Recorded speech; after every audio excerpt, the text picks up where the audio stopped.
Bonjour mes amis et bienvenue à notre chaîne YouTube. Je m'appelle Carolina et aujourd'hui nous parlerons sur un parti politique appelé les Républicains, avant connu comme les UMP. Aujourd'hui, nous raconterons son histoire, ses proposés actuels, ainsi comme les opinions des gens. Comme j'ai dit avant, la première chose dont nous parlerons, c'est l'histoire.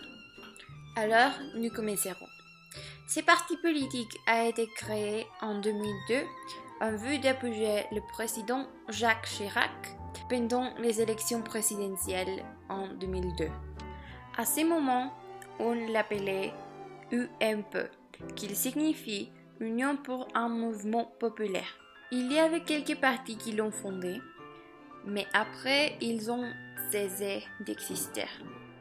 C'était le Rassemblement pour la République, le RPR, la démocratie libérale, le DL, et quelques membres de l'Union pour la démocratie française. Le RPR était d'une idéologie gaulliste. Le DL était d'une idéologie libérale, évidemment. Et l'Union pour la démocratie française était d'une idéologie centriste. Ça nous a laissé avec un parti d'une idéologie de centre-droite. Mais son nom n'est pas resté. Ils l'ont changé en 2015 à les Républicains.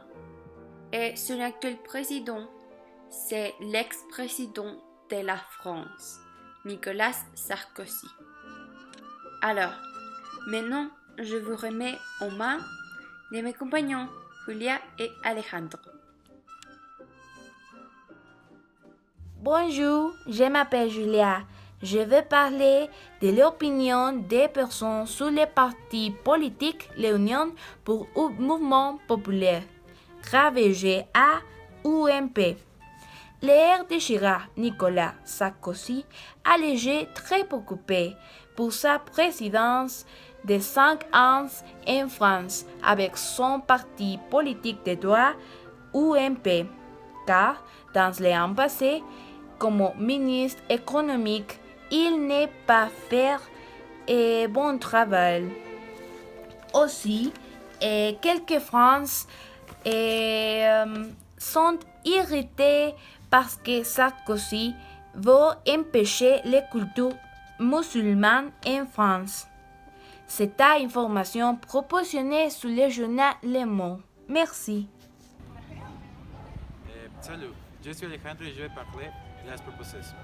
Dans le premier trimestre de l'année 2016, il y avait une réunion et dans il proposait les suivantes propositions. Réduction d'impôts simultanés et les dépenses publiques. Fusion des conseils généraux et régionaux. Reprendre les non-remplacements d'un fonctionnaire sous-départant à la retraite. Augmenter le temps de travail des fonctionnaires.